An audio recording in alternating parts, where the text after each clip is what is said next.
Wilfried Zaha on his way to Manchester United, according to the Sunday newspapers this morning.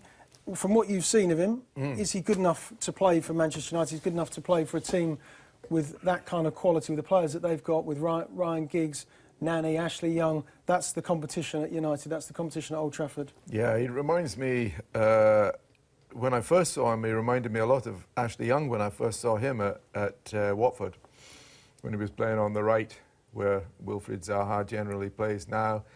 Yes, I think he's very, very impressive young player. I haven't seen him lately, and I gather he's shaded off ever since the speculation began, initially about Arsenal, and more recently about Manchester United, having blown Arsenal's chances of signing him out of the water.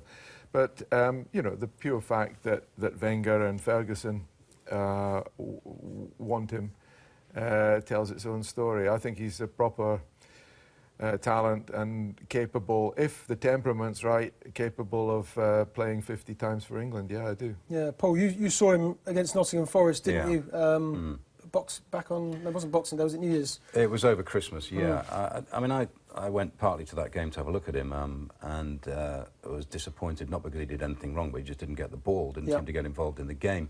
The other Crystal Palace players seemed to pretty much ignore him, which I took as a sign that he was going to leave and that they were thinking without him, and they used Balassi a lot more on the ball than they did him. And he traipsed off after 70 minutes without contributing to the game. But physically, he's very impressive. He's very strong. You can see he's an athlete.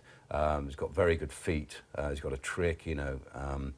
We don't know yet whether at Premier League level he'd have the game awareness, the pitch awareness, the temperament, lots of Antonio Valencia, who he's going to replace. So there are lots of things he has yet to prove. But what you see is definitely a raw talent and a level of skill that every Premier League manager is looking for. Yeah, £12 million. That's the kind of money that's being talked about in the papers at the moment, Ollie.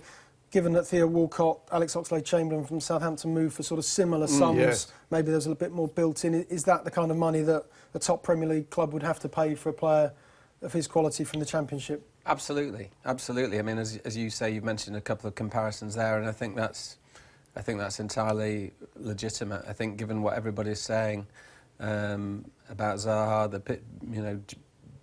good judges who've seen him put him up in that bracket, I think that's exactly what people should be looking to pay.